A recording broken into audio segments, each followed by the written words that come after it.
Hi, Diva. It's Rachel. And Jordan. Yeah, hi. Quick question. Why are you not spending your Venmo balance? Yeah, we're concerned. You can, buy stuff with it. Ugh, you love buying stuff. And earn cash back on eligible purchases. You love purchasing eligible things. So the money your friend sent you yesterday, that's today's ramen or rideshare or eye patches. The skincare kind, not the pyro kind. Spend with Venmo, then you can earn cash back with Venmo Stash. Venmo Stash bundle terms and exclusions apply. Max $100 cash back per month. See terms at venmo.me/stash terms. ID verification required to use a Venmo balance.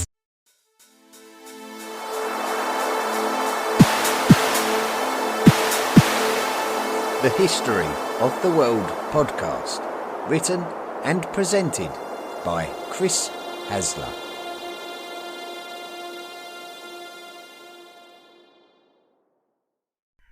Welcome to the History of the World podcast. Today is a special episode written for History of the World podcast Illuminati member Pre Carpenter. This is the history of Crete.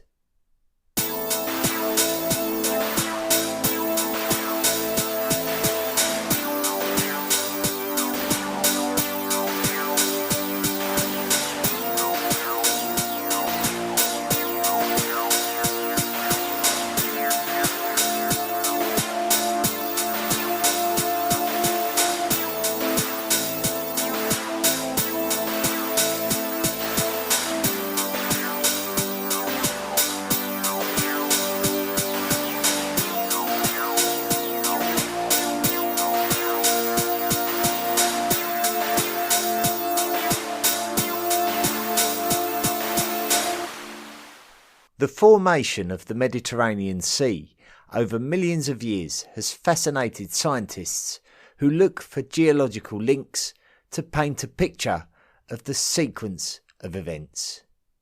In fact, it seems that the Mediterranean Sea was once part of a major waterway called the Tethys Sea, which separated the landmass of Eurasia from the joint landmass of Africa and Arabia.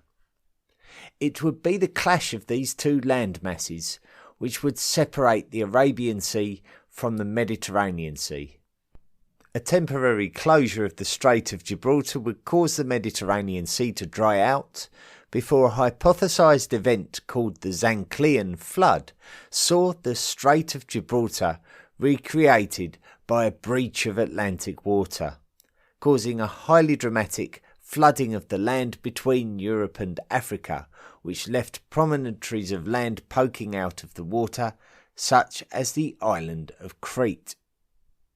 Previous to this deluge, which theoretically happened just over 5 million years ago, Crete would have been part of a landmass which made up the tectonic plate called the Aegean Sea Plate.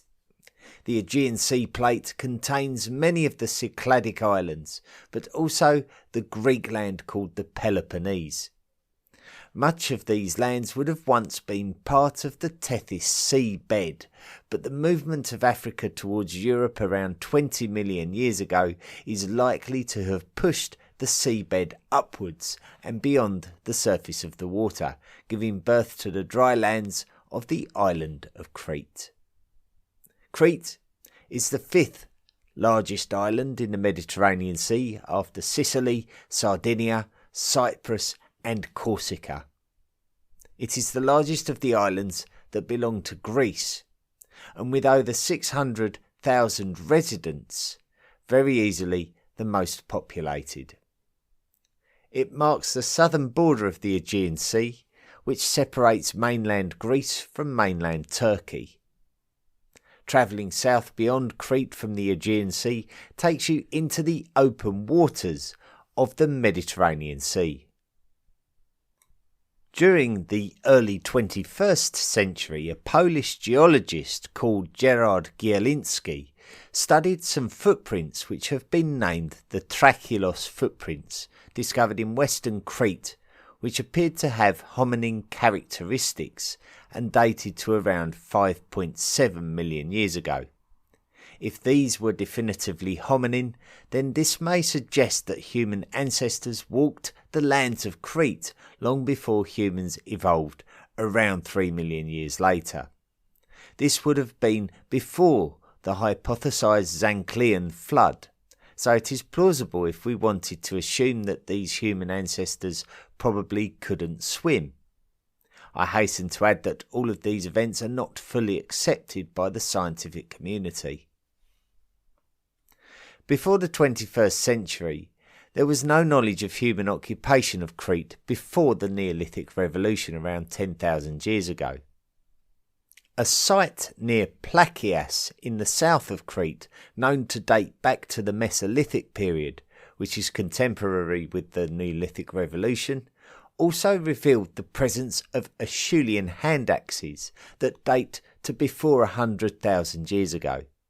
This discovery turned the understanding of human activity in the Mediterranean Sea on its head, with occupation of Mediterranean islands by humans before the Neolithic Revolution lacking evidence. Of course, the biggest mystery about this discovery are the facts that we do not necessarily expect to see Homo sapiens anywhere outside Africa before 100,000 years ago, so we have to assume that Homo sapiens had the ability to travel across seas from very early in their global migration. The other mystery is exactly how they managed to do this when we have no evidence of human seafaring during this period, other than the fact that they must have had the ability to even be on Crete during this time. Some historians suggest that they were simple raft builders. Evidently, we can be much more confident of a population of Crete both during and after the Neolithic Revolution, and we look at both archaeological and migrational evidence to support this claim. Arrowheads from the transitional Mesolithic period around 10,000 years ago, coupled with the fact that agricultural societies appear to have populated many Mediterranean islands from the direction of the Levant, gives us a clearer picture of prehistoric activity.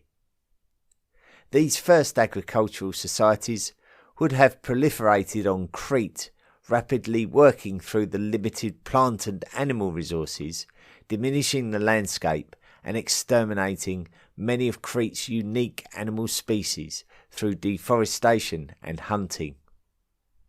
These agriculturalists were thought to be ancestral to the Minoans, who were not only the first labelled society of Crete, but also the first labelled society of Europe.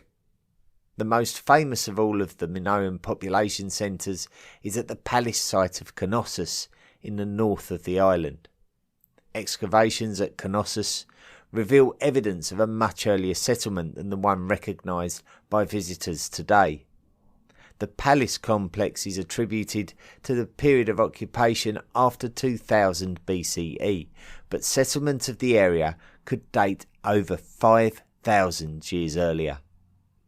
Minoan culture may have emerged as a result of heightened trade activity by the advancing societies of the Mediterranean, and it seems particularly in and around the Cycladic islands to the north of Crete, where trade appears to have been healthy among maritime traders. Minoans. Not only were the Cretans developing as an agricultural island society, but they would have incorporated ideas of their visitors. Not only were there significant trade relationships with the Cycladic societies to their north, but also with the powerful new Egyptian nations that gave rise to the pyramid builders of the Old Kingdom period of Egyptian history. These Egyptians would have more likely been visited by Cretan seafarers than actually travel the open seas to Crete themselves. We can feel sure that the Minoans and the Egyptians were very well aware of each other through Mediterranean trade networks, and this connection undoubtedly influenced Minoan knowledge and understanding and advanced their agricultural and architectural skills, as well as creating a necessity to write well in order to document transactions and laws of trade and ownership. Here we can recognise the Minoan development of the linear A writing system and a clear evidence of a new wealth which was created by thriving trade and displayed by many artefacts originating from far and wide, and the creation of lavish palace sites such as the one at Knossos. The Minoan period is seen as a sudden crescendo of wealthy culture on the island of Crete. Preserved frescoes are artistic windows into the lifestyles of the Minoans, demonstrating ceremonial aspects that point towards a form of paganism. The frescoes demonstrate that fashion was a thing, with stylish clothing and jewellery depicted, so the demonstration of wealth from this period even filters down to an individual level. People in Minoan society wanted to be and celebrated being wealthy. The Minoan culture of Crete was highly influential, and due to its growing power it was able to extend its influence beyond the shores of Crete, effectively controlling settlements across the water such as Miletus, which was heavily influenced by Cretan migration. Minoan culture was so advanced for its time that no one away from Egypt and the Near East could compete with its wealth, and due to its island base, the Minoans didn't have to have major defences. A theory about the severe volcanic eruption of Thera to Crete's north is believed to have led to a tsunami which devastated the coastal settlements and fleet of the Minoans, leaving Crete more vulnerable than ever to foreign invaders. The main threat to the Minoans was that of the largest culture on the mainland Balkan Peninsula in the modern lands of Greece, and they were the Mycenaeans, who were much more militarily active due to the fact that they could be attacked from surrounding lands and didn't have the advantage of a defensible island. However, it does seem that the Mycenaeans were able to bring the Minoans under their influence and take control of the palace site at Knossos. Mycenaean influence over the Minoans continued until the event known as the Late Bronze Age collapse, where a mysterious but widespread collapse of all the major nations of the Eastern Mediterranean brought an end to Mycenaean culture, as the Mycenaeans either fled the Balkan Peninsula and the Aegean Sea, or were just plunged into poverty and had to revert to the very basic nomadic tribal lifestyles, dispersing across the lands. Mycenaeans were possibly ancestral to the Achaeans. Ancient Greece. Crete would remain populated, but there is little in the way of historical records for details. We know that the wealthy age of the Minoans was now gone. The population are referred to as the Etocretans, and had a writing script that may have evolved from the Linear A writing script of the Minoans. The Etocretans are probably the descendants of the once great Minoans. During this time, wealth and activity were beginning to emerge again on the Balkan Peninsula, the dawning of the ancient Greeks. The nearest continental landmass to Crete is the Peloponnese, which was home of the Spartans, who were gaining power during the first half of the first millennium BCE. The Spartans identified themselves as being ethnically Dorian, and it seems that there was a Dorian migration to Crete. With the evidence to hand, a Dorian migration is a convenient way to describe the influx of populations into Greek lands, because not much is understood about this period. With the growing number of the poleis of the Balkan mainland, such as the Athenians and the Spartans, Crete was comparatively unimportant and able to exist without becoming too embroiled in the politics of ancient Greece. As such, Crete had the luxury of being able to distance itself from ancient Greek politics, and would look to avoid being involved in the defence of the Balkans from the Persians and the subsequent Peloponnesian War between Sparta and Athens. The Cretan societies were not a united political entity though. Individual cities on Crete governed themselves and their individual fortunes, and this could sometimes lead to tensions as the cities jostled for supremacy over one another. We know that there were tensions between Knossos, who attempted to extend its influence over the island, and the settlements who opposed these attempts, such as Lyctus, but the Cretan cities would invite societies from the wider Greek world to support its battles with each other. Essentially, Crete had no monarch during this period. It was much more of an oligarchic island, with major families controlling fortunes and contention between those families periodically. The economy of the island was always quite healthy despite these differences. Young Cretan males were educated with a view to providing military service, and there have been comparisons made to the Spartan model of a very militarily minded society.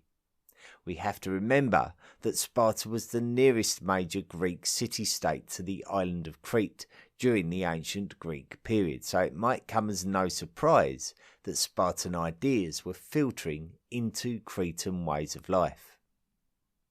After the rise of Alexander the Great and the dawning of the Hellenistic period of Eastern Mediterranean history, Crete remained an island of rival city-states. To the east of Crete was the island of Rhodes, whose economy and stature in the Hellenistic world was growing thanks to a strong relationship with Ptolemaic Egypt, and this was a growing concern for the Macedonians. The Macedonian king Philip V would look to Crete for influence and support against the Rhodians, but each individual Cretan city would have their own agendas and would either stand for Macedonia or Rhodes, splitting the island and resulting in the Cretan War. Philip had a much bigger issue emerging from the west now, though, with the rise of the Roman Republic. The Romans. Cretan identity and independence remained at the heart of the population throughout its history, despite the fact that its independence was somewhat of a fallacy, with Crete falling under the control of various nations from the point of its conquest by the Romans in the 1st century BCE onwards. Often, ancient texts describe the Cretans as a peoples not necessarily to be trusted, and even quite self-serving. But we really shouldn't expect anything less from any nation of people during this period in history anyway.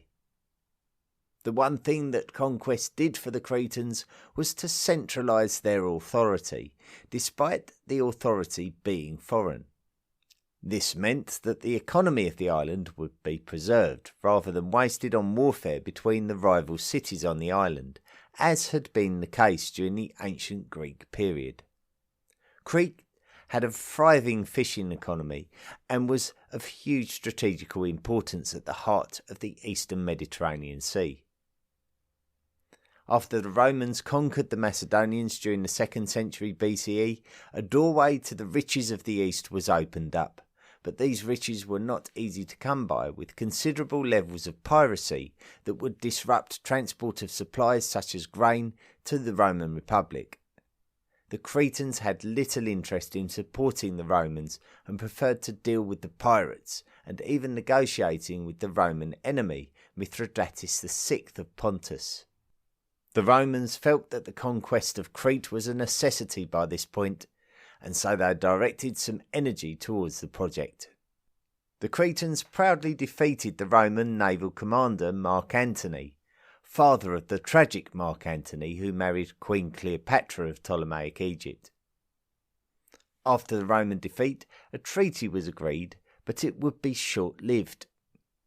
After the Romans had successfully dealt with a slave war led by the gladiator called Spartacus, they resumed their attack of Crete, successfully defeating it and occupying the island.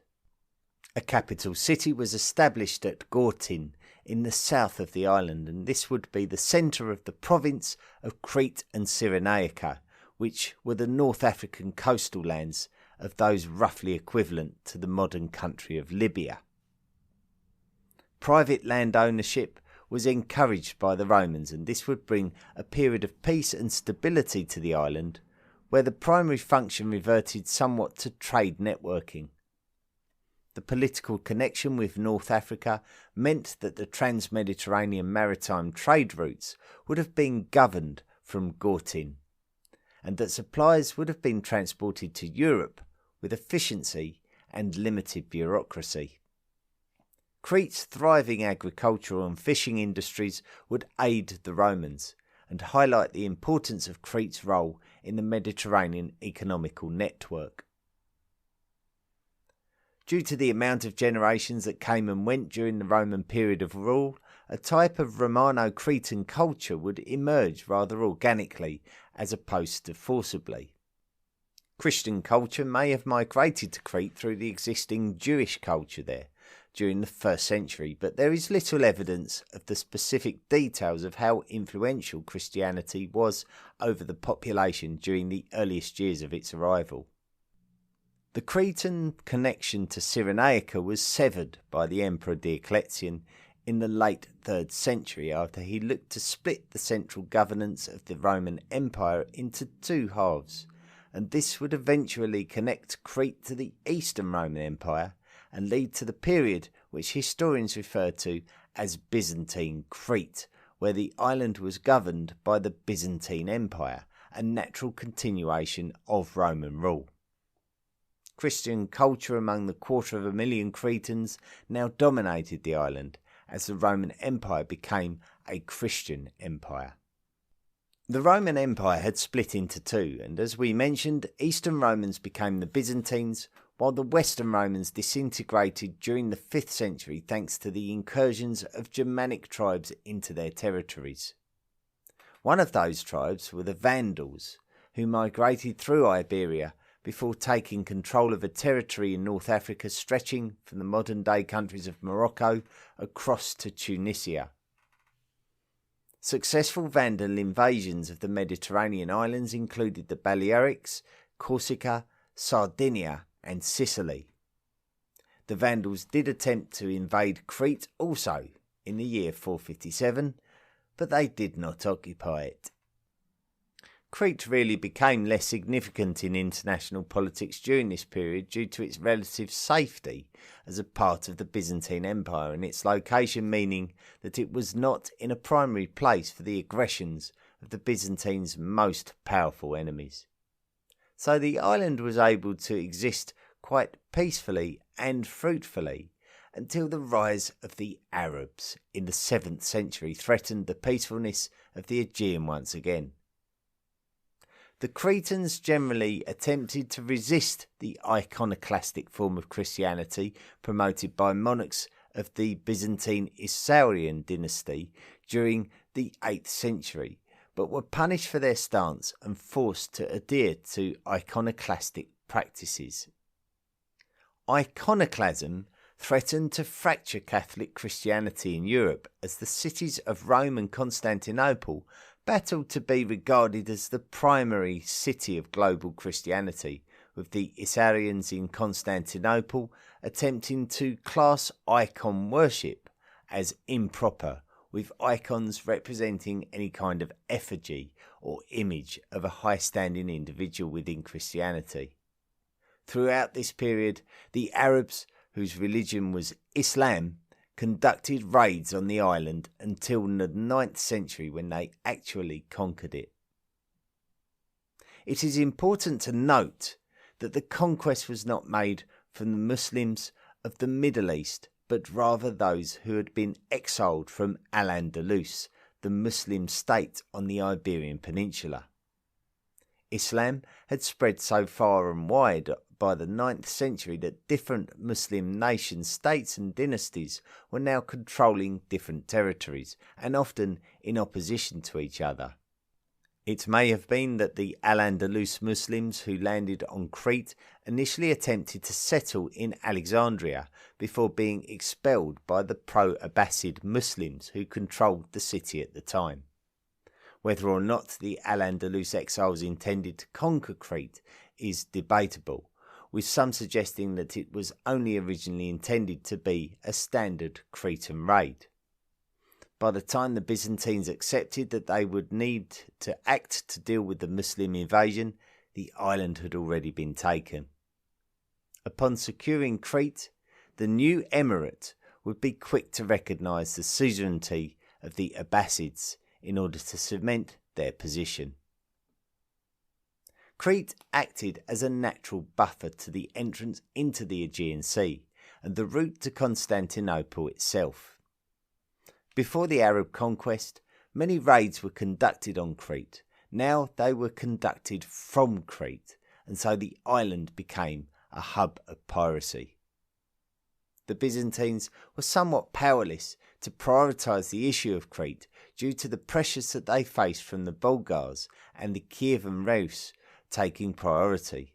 Considerable tensions existed between the Byzantines and the Muslim Cretans, which escalated into conflict periodically throughout the remainder of the 9th and the early 10th century. It would come down to the legendary Byzantine military commander Nicephorus Phocas to reconquer the island, as he would make a considerable impact against Muslim occupation of Cilicia, Cyprus and Crete by taking all of these lands back and symbolising a resurgence of Byzantine power. So Crete was now once again under Byzantine rule. Beyond this period of Byzantine history, and we enter into the age of the Crusades, which was instigated by the rise of the Turks in the Middle East and their incursions into the Anatolian territories of the Byzantines. The Turks brought Islam to Anatolia and looked to replace the Byzantine Christian churches, which prompted Rome to take the opportunity to come to the rescue of the Byzantines and attempt to score a win for Christianity against Islam by reclaiming lost Christian churches and by reclaiming the holy city of Jerusalem. This would also help Rome demonstrate its superiority over Constantinople as the capital city of the Christian world. Rome would encourage the nations of Western Europe to join the Crusades for the glory of Christianity and in order to enjoy the spoils of conquest by plundering the wealth of the conquered territories. This would attract the interest of those nations who would make their fortune from maritime trade opportunities, such as the Venetians and the Genoese. The island of Crete was in the centre of the maritime route from west to east. The gradual weakening of the Byzantine Empire, thanks in large part to the power of the Turks, meant that the Byzantines had to frequently negotiate its way out of sticky situations during its later centuries. This became more apparent than ever during the Fourth Crusade. Venetians pledged to support the crusade, but due to a lack of promised funding from Constantinople and a dynastic dispute over the rulership of the Byzantine Empire, the Venetians were able to gather enough support to justify an invasion of Constantinople, ultimately deposing all of the Byzantine dynasties and creating a Western Christian state called the Latin Empire. The Venetians were able to acquire the territories of Crete in the aftermath of the fall of the Byzantines, and they would establish the kingdom of Candia there. The trading rivals of the Venetians were the Genoese, and they would attempt to prevent the Venetians' establishment of the kingdom of Candia, but it was in vain. By the year 1212, the Venetians had succeeded in their goal. The Kingdom of Candia.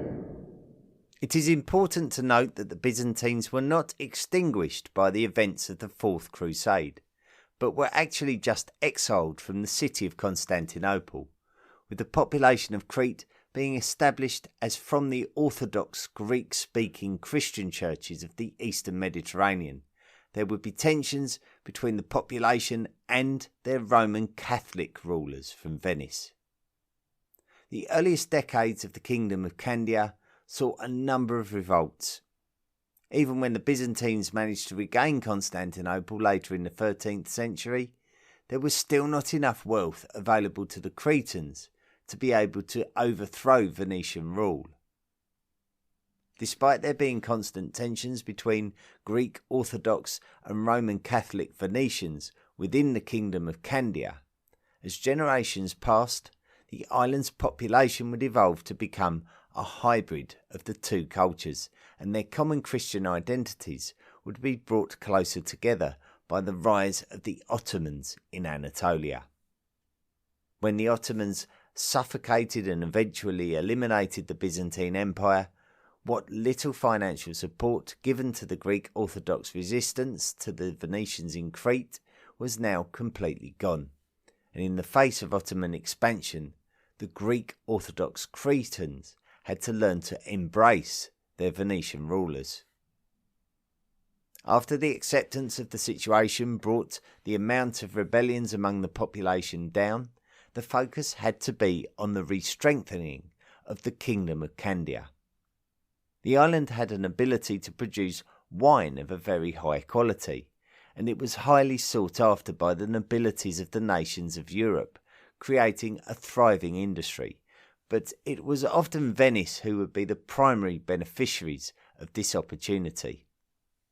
However, the Venetians would also be the reason why the wine trade worked so well, due to their expertise in transporting the produce and their trusted relationship with fellow Roman Catholic nations. As a result of this doorway into the Roman Catholic world, the Cretans would be exposed to the cultural renaissance of Western Europe. The Kingdom of Candia would become a haven for the fusion of Greek and Latin artwork that existed on Crete, that extended to literature, architecture, and music. During this period of development of the Kingdom of Candia on the island of Crete, the Ottomans were gathering more and more power and dominating all the lands around the Aegean Sea, which represented the doorway to the lucrative Black Sea. The Ottomans took the island of Cyprus from the Venetians at the end of the 16th century, but the Venetians maintained control of Crete.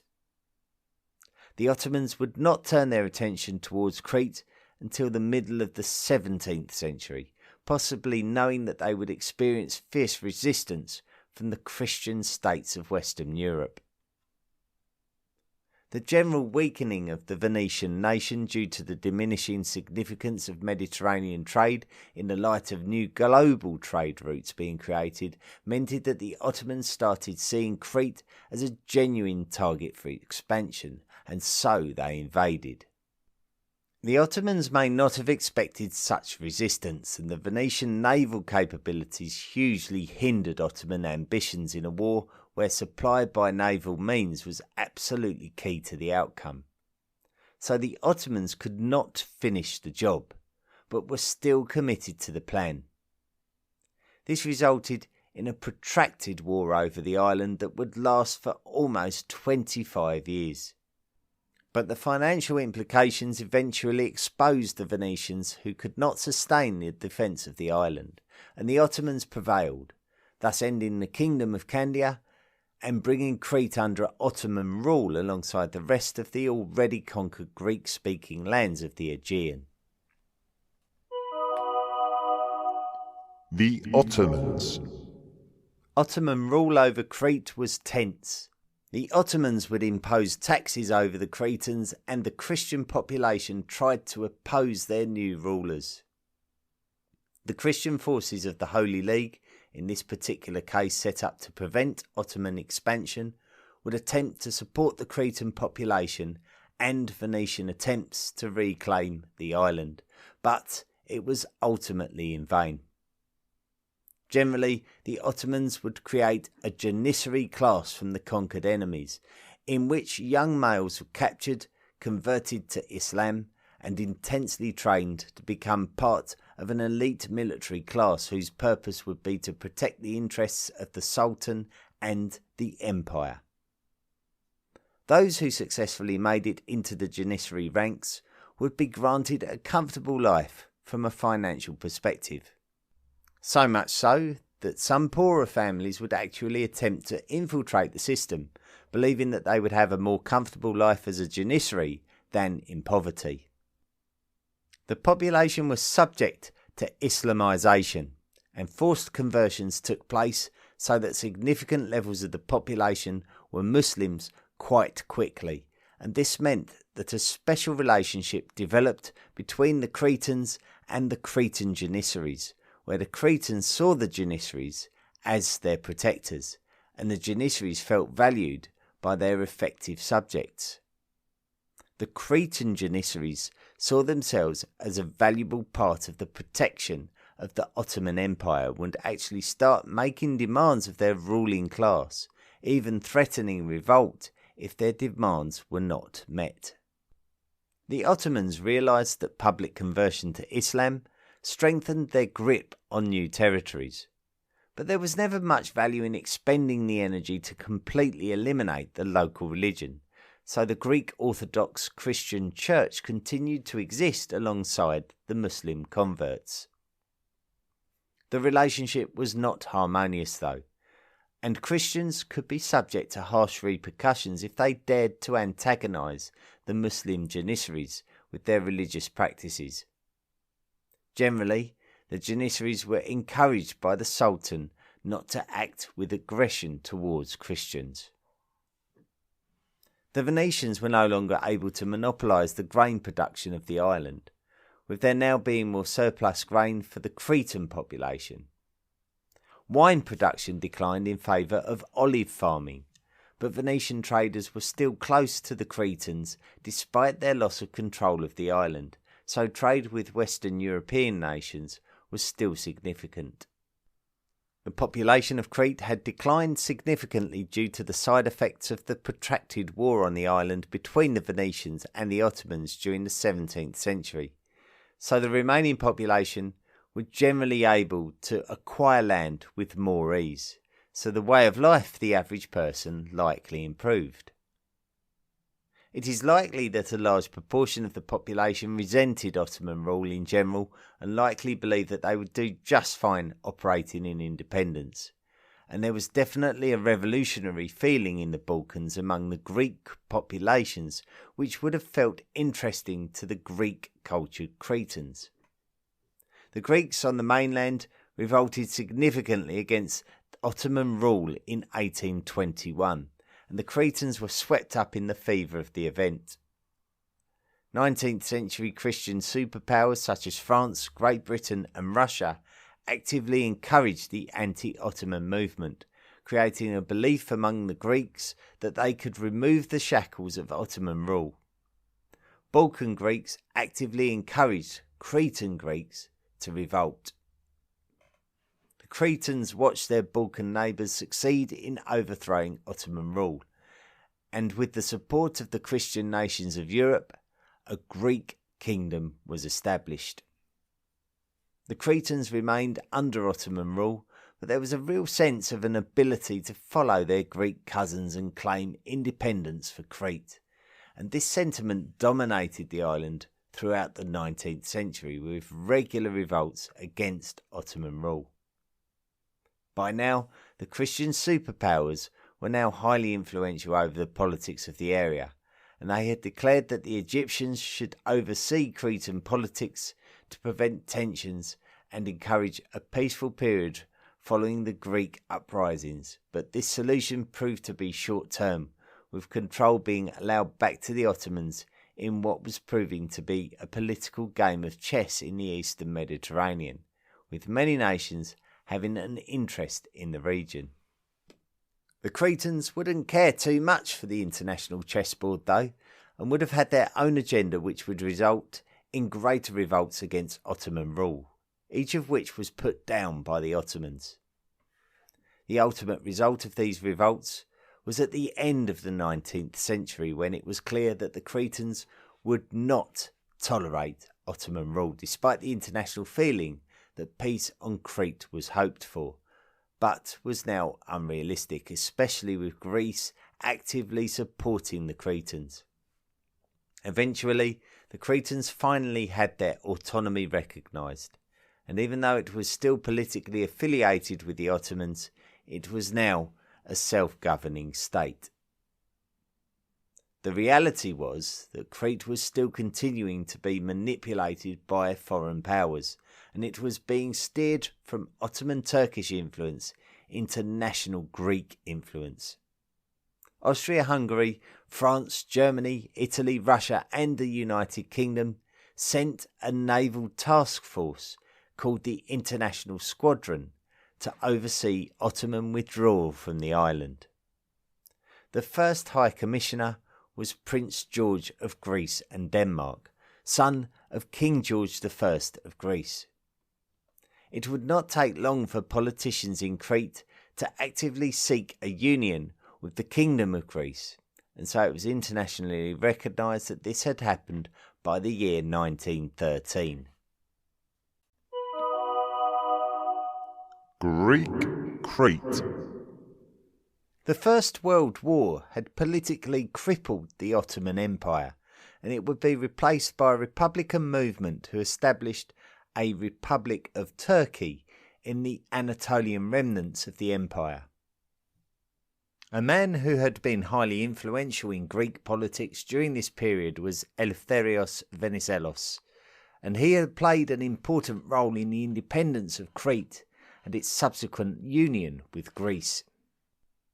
Venizelos supported the idea of a population exchange between Greece and Turkey, and so it took place in 1923 that many Orthodox Greeks from Anatolia were forcibly relocated in Greece, and in Crete, many Cretan Turks were forcibly relocated to Turkey. The motivation for the relocation was to prevent massacres that had been taking place within the remains of the Ottoman Empire against other ethnic groups, including Ottoman Greeks. So Ottoman Greeks were relocated to Greek lands, including Crete, where they replaced Cretan Turks. Many Ottoman Greeks felt a great sense of melancholia after their relocation, pining for their Anatolian homelands. And the same can be said for the Cretan Turks relocated to Anatolia, taken away from their beloved island of Crete. During the Second World War, the island of Crete was very important in terms of its strategic location in the Mediterranean Sea, guarding the naval route to the eastern Mediterranean and the Suez Canal. Italy targeted Greece in order to demand its submission, and following Greek refusal, the Italians attempted an invasion which culminated in German intervention due to the stern Greek resistance. The Greek king and government fled to the island of Crete, while mainland Greece fell to Germany and its allies. Crete would enjoy better protection from Germany by the Allied navy. Germany was keen to win the island of Crete, but knew that the only way to win the island would be to conduct a significant airdrop of paratroopers, an operation the likes of which had never been attempted before. The Cretan population, proud of their heritage as an island nation, would not wait for Allied protection from the German paratroopers. They would organise a Cretan resistance and would rise up to defend their island, fighting paratroopers with anything that they could lay their hands on. Despite the brave resistance of the Cretan population and the fact that they had made significant impact on the invaded paratroopers, after 13 days of fighting, the Allied powers lost Crete to Germany and the Axis powers. Massacres of Cretans took place in the aftermath of the defeat as a reprisal of their refusal to submit to the Germans during the battle, named the Battle of Crete. The liberation of Greece and Crete came during the closing months of the Second World War. During this time, the Greek population had suffered hugely, with no support from their exiled government in Egypt. In the void created by this lack of governance, communist movements developed within Greece itself that would oppose the old Greek regime. This underlying political fracture had existed within Greece for much of the 20th century, but it was no more important now that the country was on its knees and attempting to rebuild itself. Many of the bitter sentiments that existed between the communists and the royalists within Greece were not as bitter on the island of Crete, and the civil war that had emerged in Greece following the disaster of the Second World War was not wholly encouraged within Crete with anything like the same levels of passion. If anything, the Greek civil war spilt over into Crete, with small pockets of rebels remaining on the island right up until the 1970s. Modern Crete is an island of proud Cretans who generally favour being a part of the Greek nation, but see their role in Greece as a worthy and sensible part of Greece a country that has often been its own worst enemy with its political differences. That's not to say that the political differences have not existed in Crete, but the Cretans have been able to overcome those differences with greater ease than their mainland Greek brothers and sisters. The modern island of Crete has become a popular tourist destination due to the attractive Mediterranean climate, the incredible ancient history of the Minoans, which is highlighted so vividly at the ruined temple at Knossos, and the unique Cretan culture of the island.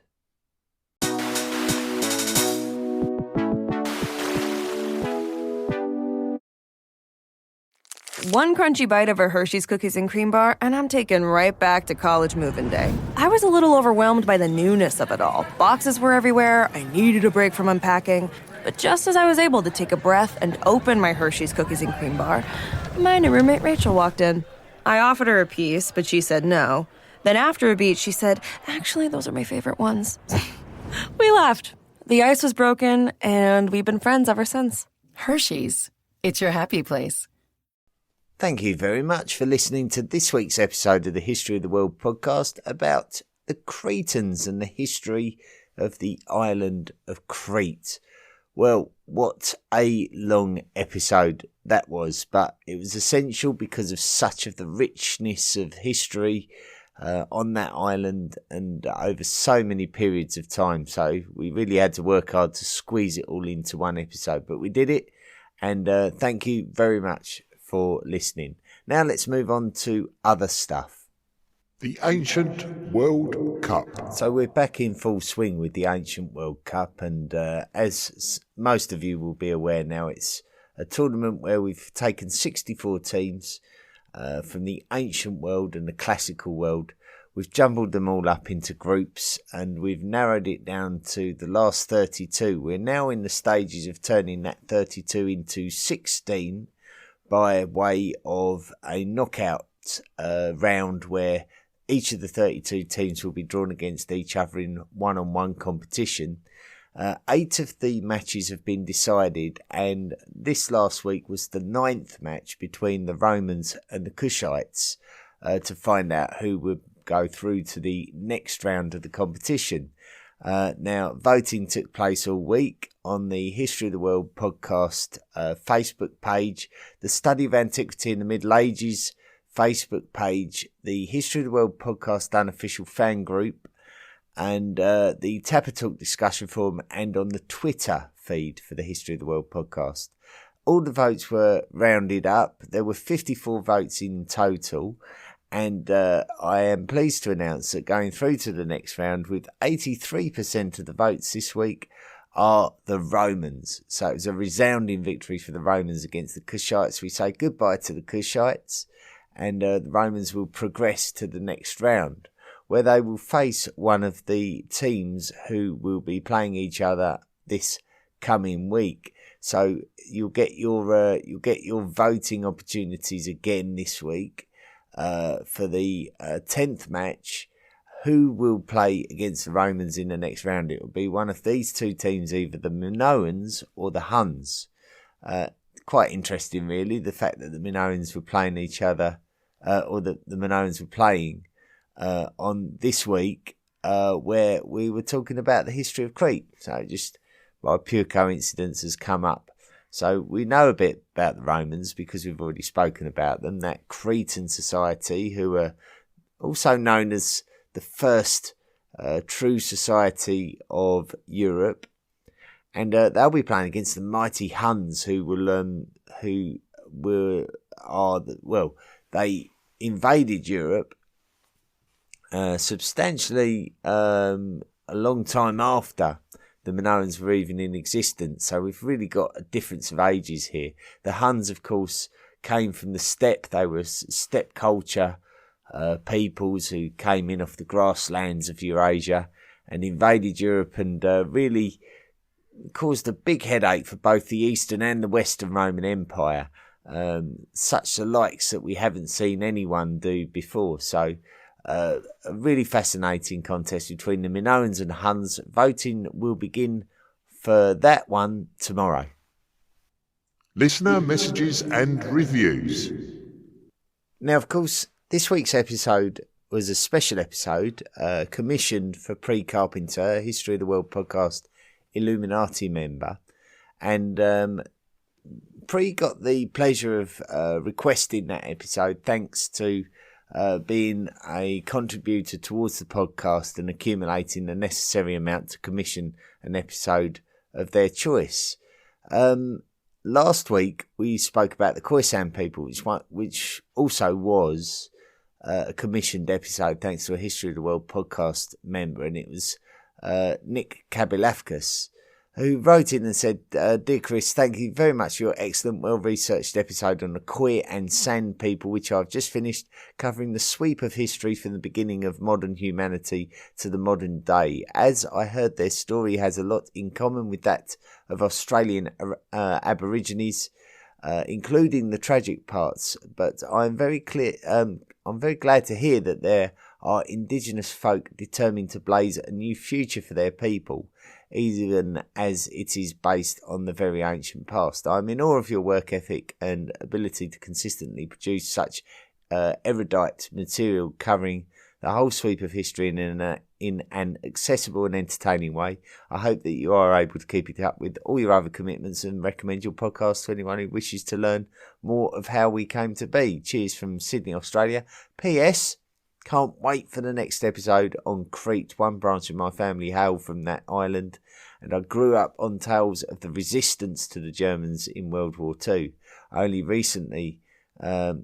also only recently learned the incredible Byzantine and Arab history of the island. Like a lot of people, I grew up learning a lot about Egypt, Greece and Rome, and then skipping to the early modern period without knowing much about what happened in between, apart from some of the English monarchs. Your period on medieval history is teaching me a lot I never knew. Thank you so much, Nick, and I'm really pleased that you enjoyed that episode, and thank you. That is your reward for your commitment to the success of the podcast. So thank you very much, and you're most welcome. Paul from Melbourne wrote in. I think your name might be Paul Hill if I'm going by your email address. As you put, hi Chris, I joined Spotify a couple of months ago, and after a few weeks I was fortunate enough to discover the History of the World series of podcasts. I'm playing catch up at the moment. I've just finished Volume 1, Episode 2, Hunter-Gatherers. These first 12 episodes have been completely fascinating to me, as I'm particularly interested in the evolution of man since our common ancestor with the chimpanzee. I'll try and condense your email down, Paul, just because you did quite right. You did write quite a lot, so I just want to condense it down for the sake of this broadcast. You've put a subject that has come up during episode 12, as well as some of your previous podcasts on the evolution of man. It's the subject of interactions between Neanderthals and Homo sapiens. You have previously pointed out that you do not believe any form of systematic slaughter took place, but rather the demise of the Neanderthal was down to competition and assimilation. I tend to agree with your hypothesis, as usual, but there is a further question I would like to pose. Are we even sure that archaic Homo sapiens would have been cognizant with that Neanderthals were a different species? Interesting. I mean, I think if we have to say that the Cro-Magnon Homo sapiens are essentially the same species as us, so for us to believe that they wouldn't have seen the difference between them and the Neanderthals would maybe be potentially a little bit naive, perhaps. So we have to think of these people as having very similar cognitive abilities to us, I believe. Another point I would like to make, this is going back to Paul's email, is regarding these migrations of early species of man across land bridges and out of Africa, etc. It is my belief that these tribes would have had no idea they were migrating anywhere. I suspect that the gradual spread and then retraction of certain species to and fro over land bridges and between continents would have taken place constantly over countless millennia. Each generation would have spread a little further in search of resources and or to avoid hostile competition. I don't believe that they wistfully surveyed the horizon before packing their belongings Dick Whittington style and setting off one day to find new lands. I believe that migrations were much more organic affair, covering maybe 50 or 100 miles per generation, purely based on natural spread in all directions that were not barred by physical barriers, rather than a deliberate movement to a new continent. Anyway, Chris, thanks again for your great work and best wishes in your future endeavours. Kind regards, Paul. Just to sort of touch on that, really, I like to try and give Homo sapiens more credit once again for their cognitive abilities. And whilst I do believe that they would have discussed with each other the necessity to move to the next piece of fertile land, it's not inconceivable for Homo sapiens to have discussed the dream of moving into a completely different area, of like upping and leaving, taking all their belongings and saying, look, life is too hard for us here. Why not? Let's just take our chances and move into a completely different area of the world. You know, they wouldn't have had the concept of the world as we know it today, but they would have certainly had the concept of a migration as we know it today. So, I mean, the argument could go on all day, couldn't it? But nonetheless, a fascinating discussion. And thank you very much indeed for the email, Paul. Much appreciated. Moving on. Nathan Cox, who regularly writes in, has put, when are you starting Volume 5? Now, don't get me wrong, Volume 4 isn't finished, so if you're thinking that the next set of podcasts will be Volume 5, it's not. We're only just sort of part way through Volume 4. We're not even halfway through Volume 4, so there's plenty more Volume 4 to come, and it will take us right through to the end of the year, and it will take up probably all of next year. So Volume 5, which will be sort of the Renaissance world and the age of exploration, we can expect that in probably 2024. So thank you for writing in, Nathan. Moving on, we've got Jamie M. Williams, I believe. That might be your full name, judging by your email address, has written in and said, hi Chris, I absolutely love the podcast. Originally got into the podcast while I was taking a humanities course in college. I couldn't read my textbook while working in the warehouse and found your episodes went into many of the civilizations my course was going over. It helped me a lot, and I passed that course with a passing grade, in large part thanks to the podcast. That's great news, Jamie. Thank you. I've always loved history, and this has gotten me reinterested in various areas of the world and their histories. Cannot wait for more episodes in the Americas. Since I'm from Oklahoma in the US, we've got a large and complicated presence of our native population. Oklahoma schools do not adequately teach the history of our native tribes, and I would love to see more representation of these diverse people groups, often overlooked by most. Love the podcast and everything you've been doing. The episodes make my workday go by so much better, and someday when I'm not a broke college student, I'll be donating to the funds to keep this podcast going. So glad Spotify now lets people give a rating, so I could finally put something down to promote this. Thanks for making the beautiful podcast, Jamie. Well, thank you very much for expressing your very positive opinions, Jamie. It's always highly appreciated, and many congratulations for passing your course, and I'm so glad that my podcast may have helped you to do that. But of course your passion and enthusiasm would have been the real driving force that would have enabled you to achieve that.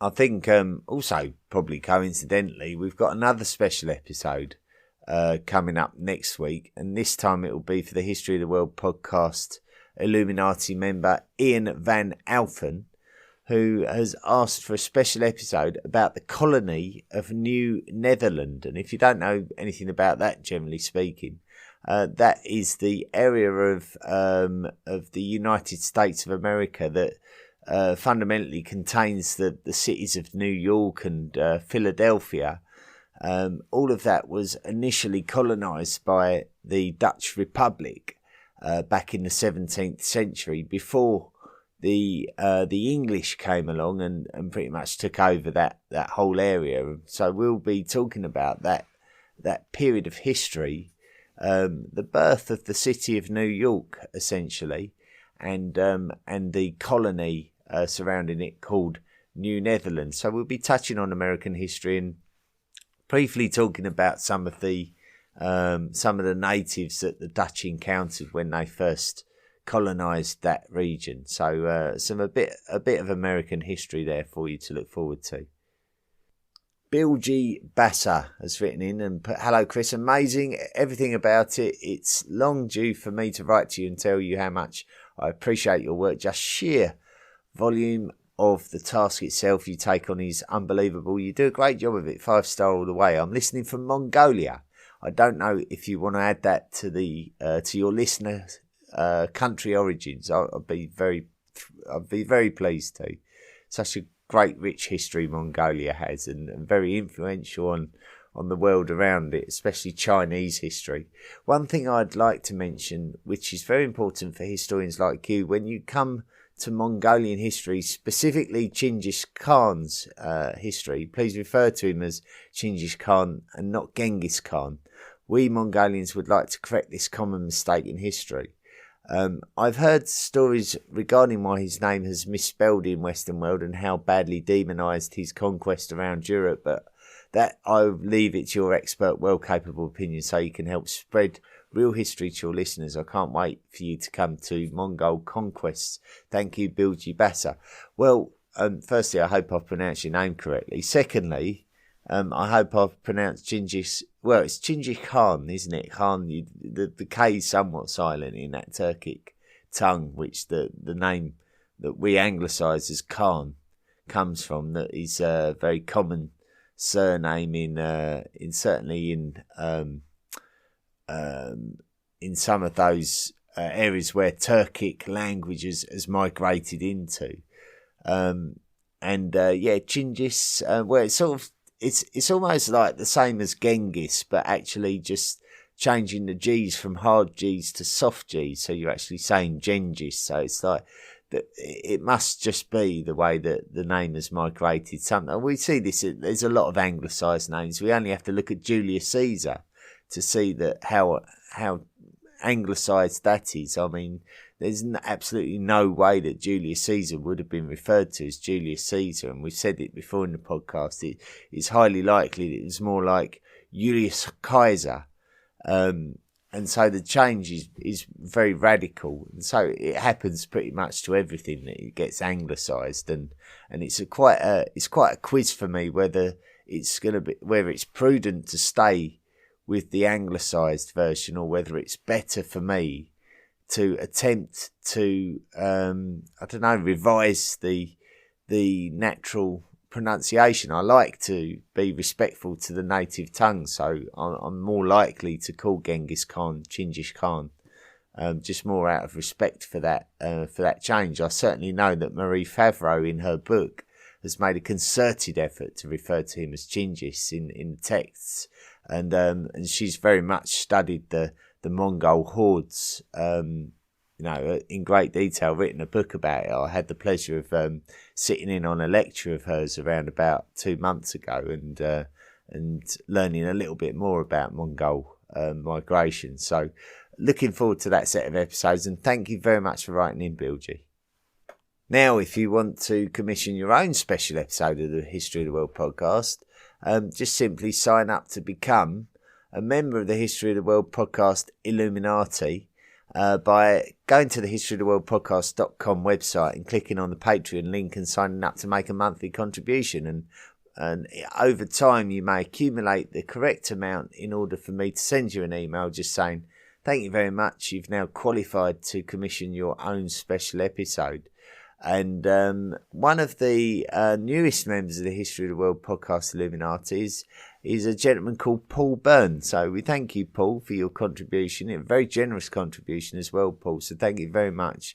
I will try and spend your money wisely and thank you for your support. So do please consider signing up, making a monthly contribution, and making it easier for me to produce this incredible piece of work that we're trying to achieve here. So do consider that. And moving on to the History of the World podcast reviews, let's have a look and see whether we've got any new reviews this week. And no, we haven't. That's it. Well, that's quite good, because this episode's been rumbling on for quite some time, so it would be quite a sensible idea for us to wrap things up anyway. And thank you very much for listening. Thank you for all your contributions, and I hope you did enjoy this special episode. Next week, we'll be looking at the colony of New Netherland. So, yeah, really fun journey that will be, jumping right forward to the 17th century and finding out exactly what happened there, and why New York is now New York. So until next week, thank you so much for listening. Don't forget to be good. This episode is brought to you by Versed, guys wear that guys wear. This Father's Day, Versed has something for dads who can activate vacation mode anytime, anywhere. The Versed Resort Collection, versatile enough for a tropical getaway or a well-earned staycation. For dads who turn a grill into a buffet with the click of the tongs, a backyard into a water park with just a sprinkler, and are definitely not asleep on the couch. They're resting their eyes. Versed, fit for dads, only at Dick's. The History of the World podcast, written and presented by Chris Hasler. Please consider making a financial contribution by going to the historyoftheworldpodcast.com website and clicking on the Patreon link. Email the show at historyoftheworldpodcast@mail.com. And don't forget to join our social media at Facebook, Twitter, Instagram, and Tumblr. See you next time.